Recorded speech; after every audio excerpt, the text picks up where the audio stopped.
I think the journey starts a long time ago. Asaf, Ami, Inan, and I kind of know each other for just about 20 years now.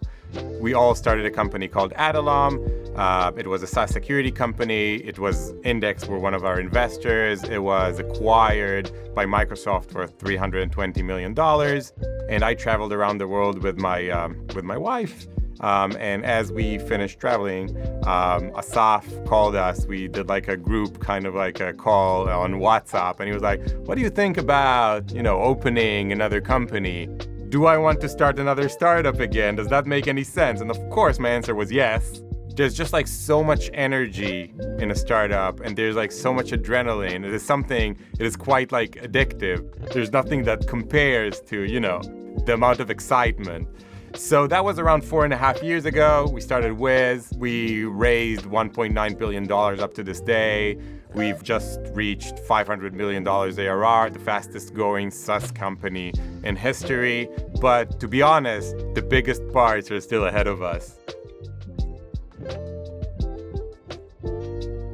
The second time is as hard as the first time, and in some ways even harder, because you don't want to do the same thing again. You want to do something that's bigger, that's more exciting. It's not like you're trying to replicate the last time. You're trying to build something that is greater than that.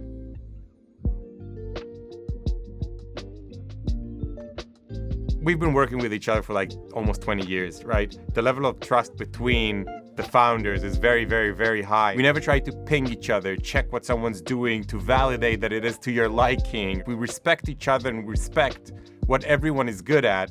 That, I think, was one of the main pillars that allowed us to be very quick and successful as we started, because everyone knew everyone. Everyone knows what everyone's good at or what everyone's not good at. Obviously, as you grow, things become more difficult. And I think one of my main challenges are, how do you grow and keep the pace? Like, that's one of the things I am thinking about like daily. Hiring and efficiency. It's like two of my biggest challenges, right? And I know it sounds trivial, but we do try to build everything the right way from the first day. Like, we don't normally do hacks. We don't normally say like, okay, if we see there's usage, then we'll build it the right way. I don't like looking back at features and saying like, oh, yeah, we thought we had it, but we need to fix it now.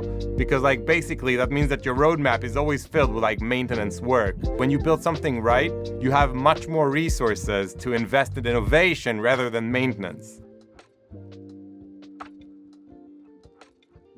We are very aggressive about hiring. We have a specific bar, and what's above the bar goes in and what's below that bar doesn't. A lot of times the investors are quite bullish about, we need to grow the engineering team. And I'm like, look, we plan to hire 20 people. If I'm going to find 50 that are above the bar, I will hire 50, even though that's out of budget. And if I find 5, then I will hire 5.